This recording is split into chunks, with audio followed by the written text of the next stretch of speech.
नमस्कार मित्रों, स्वागत करते हैं आपका अपने चैनल जेवी डिवोशनल में। नए राजा हरिश्चंद्र की नई कहानी देख रहे हैं हम लोग। क्यों? क्योंकि इस कहानी में जिस प्रकार की लिबर्टी ली गई है वो थोड़ी सी हमने जो कहानी सुन रखी है उससे अलग है, बहुत अलग है। या यूं कह लें कि जो कहानी हमको नेट पे उपलब्ध मिली, बाकी और जगहों पे देखी गई है, उन सबसे विचित्र कहानी है ये राजा हरिश्चंद्र की। अच्छा, रही बात राजा हरिश्चंद्र की जो कहानी है, अब इसको किसी और तरीके से रिप्रेजेंट करने में क्या आवश्यकता थी, तो ये बात हम लोग कर रहे थे। तो हमको ऐसा लगा कि शायद शनि देव के पॉइंट ऑफ व्यू से जो कहानी दिखाना चाह रहे हैं, भूमिका को अहम रखने के लिए उनकी वो कहानी यहाँ पे दिखाई जा रही है। तो लेकिन काफी चीजों में परिवर्तन करने की आवश्यकता नहीं थी। कहानी वैसे ही बड़ी अच्छी थी वो। चलिए, अभी तो ब्रह्म राक्षस की एंट्री हो गई। बहुत ही मजेदार प्रकरण होने वाला है। वो उनके बेटे को उठा के ले गया है और राजा हरिश्चंद्र को चित कर दिया है उन्होंने। जिस बेटे के लिए उन्होंने अपना समग्र राजपाट त्याग दिया, पहाड़ जैसी मुद्रा दक्षिणा देने के लिए सज्ज हो गए हैं, वो बेटा अब उनसे छीन करके एक ब्रह्म राक्षस ले गया। क्या करेंगे राजा हरिश्चंद्र? अच्छा, उसमें राहु की भी योजना है तो है कि नहीं है? है कि नहीं, ये तो देखना है। तो शुरू करते हैं एपिसोड नंबर 129 पार्ट 2। कुछ ही क्षण की बात है, सारी पीड़ा से मुक्ति मिल जाएगी तुझे युवराज। छोड़ो मुझे।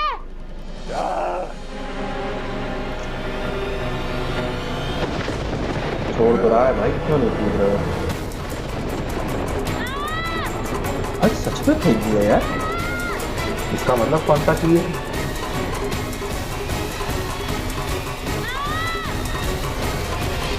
ओहो, ये गोला हमने जानते हैं। इस गोले के बारे में हम लोग पहले से ही जानते हैं। पीड़ा तो अब तुम्हें मिलनी प्रारंभ होगी राक्षस। चलती विधि शनै शनाय।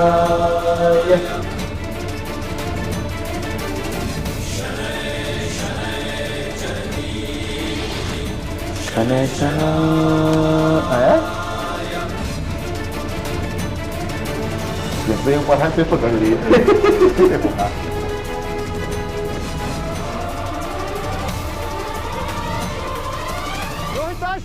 पुत्र, रोहिताश्व, पुत्र, माता, दुर्बल पराक्रमण, वो भी अकारण। ये केवल अपराध ही नहीं, कायरता है राक्षस। मार्ग पर आ जाओ, बहुत दिन बाद अन्यथा मुझे तुम्हें मार्ग पे लाना होगा।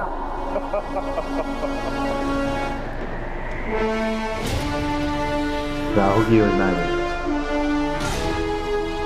ये शनि यहाँ कहाँ से आ गया? यदि साहस और बल है तो बचा ले इस कुमार को। छोड़ो मुझे, छोड़ो। अब कहाँ ले गया?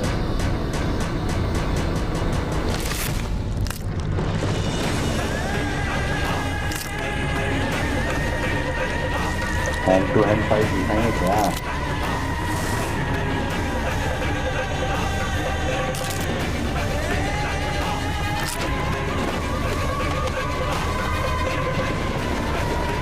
प्रसन्नता वाले एक्सप्रेशन लगा था, सबसे आपको पसंद नहीं आ रहे। किसी सुरक्षित स्थान पर जाओ कुमार।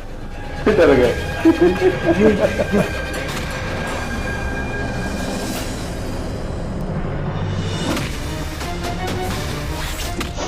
वाह,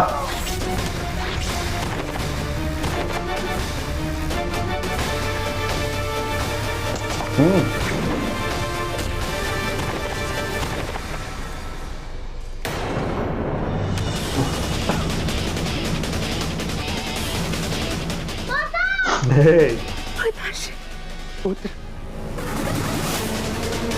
पुत्र, भाई रुको।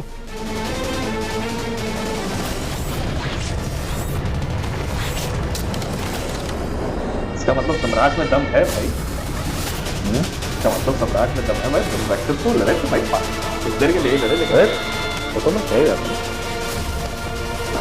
राजा है, ये तो करेंगे, लेकिन हाँ राक्षस मायावी शक्ति चाहिए कहाँ? ये खाई का आवाज कहाँ लेके जाता है भाई? पता नहीं क्या है, नीचे है क्या? मैं जानना चाहता भाई। खाई है, पानी है, आदमी है, चाय रखी है।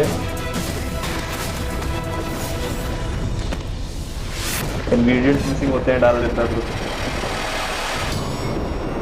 थोड़ा भी है भाई, हड्डी बना हुआ है।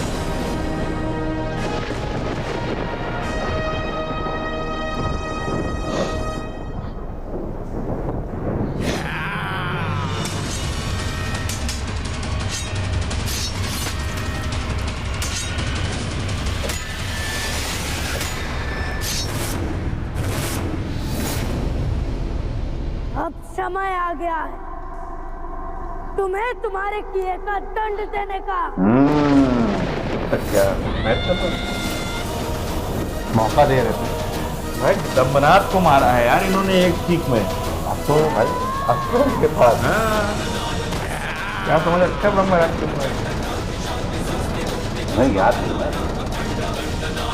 सभी लोग में उनको कोई जानता नहीं है। पिचेक, ब्रह्म राक्षस पिचेक। भैया संभाल लेना ऊपर पार्सल भेजे।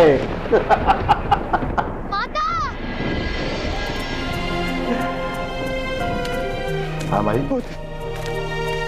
ये हम रुष्ट थे ना, दानों की वो नहीं ले जा पाए थे आत्मा। ऐसा भेजे।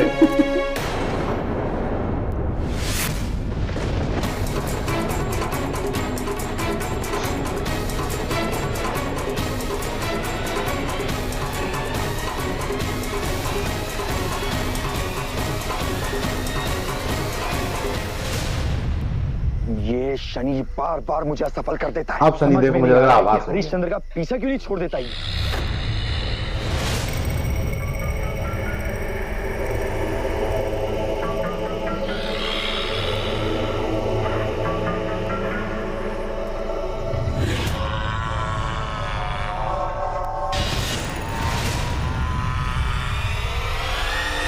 जैसे ये पीछा करते हैं। क्या सोचा था राव कि बचकर निकलने में सफल हो जाओगे?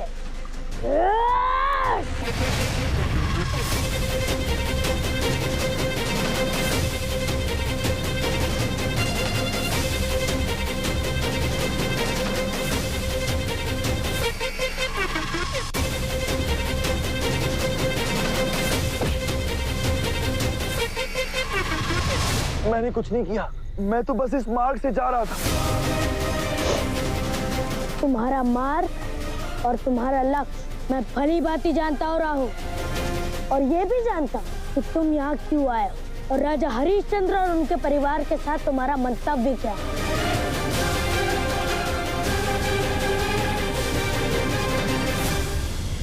परंतु फिर भी मैंने तुम्हें मनुष्य लोक में आने दिया, क्योंकि जिस प्रकार विष के बिना अमृत का कोई महत्व नहीं, उसी प्रकार बुरी शक्तियों की उपस्थिति के बिना मनुष्य सत्कर्म का महत्व नहीं समझेंगे। तुम्हें जाने दे रहा हूं, क्योंकि महादेव के मंतव्य में तुम्हारा सुरक्षित होना आवश्यक है।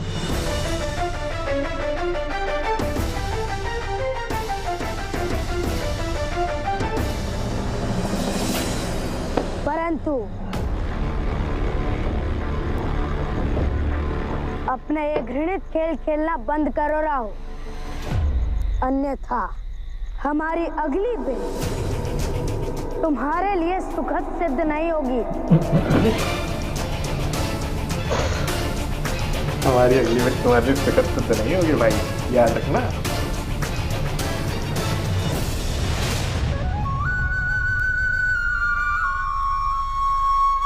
कहाँ जाने आ रहे हैं हम इतनी रात्रि में? यदि किसी और राक्षस ने आक्रमण कर एक भाई को दिया तो बैठा है ना समिति में। अधिक मुझे शनि की चिंता है।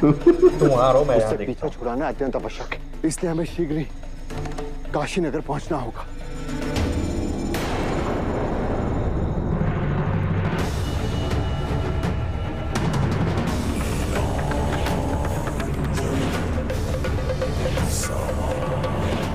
अब राजा हरिश्चंद्र ये ना सोच रहे हो कि ब्रह्म राक्षस से बचना तो आसान शनिदेव को नहीं। मुझे यहाँ भेजा गया है ताकि मैं आपको मार्ग पर रख सकूं। परछाई से रात्रि में मुक्ति मिल जाती, परंतु शनि से नहीं। बात सही है। देख रहे हैं देव, राजा हरीशचंद्र से उनका सिंहासन छीन कर भी शनि को संतोष नहीं हुआ कि उन्हें इतने बड़े ऋण के भार में डाल दिया। तुम्हें क्या लगता है संज्ञा, ये सब देखकर मुझे पीड़ा नहीं होती? दंड मैं शनि को अवश्य दे सकता हूं, परंतु मुझे शनि के मार्ग में आने का अधिकार नहीं है, क्योंकि वो मार्ग महादेव ने शनि के लिए स्वयं चुना है।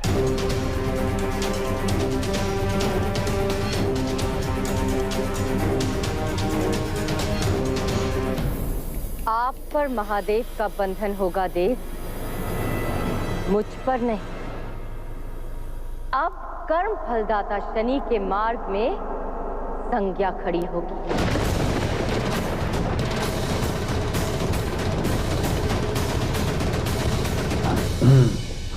देखने वाली बात यह है कि अब किस प्रकार से देवी संज्ञा शनि देव का मार्ग अवरुद्ध करेंगे, क्योंकि शनि देव ऐसा कुछ कर ही नहीं रहे हैं। शनि देव तो केवल परामर्श दे रहे हैं। व्यक्ति का स्वभाव, व्यक्ति का अहंकार, व्यक्ति की चेतना उस प्रकार के कार्य को करने पर मजबूर कर रही है जिस प्रकार की उसके स्वभाव चेतना है। लेकिन देखने वाले को ऐसा ही प्रतीत हो रहा है कि वो विवश कर रहे हैं हर चीज के लिए उनको।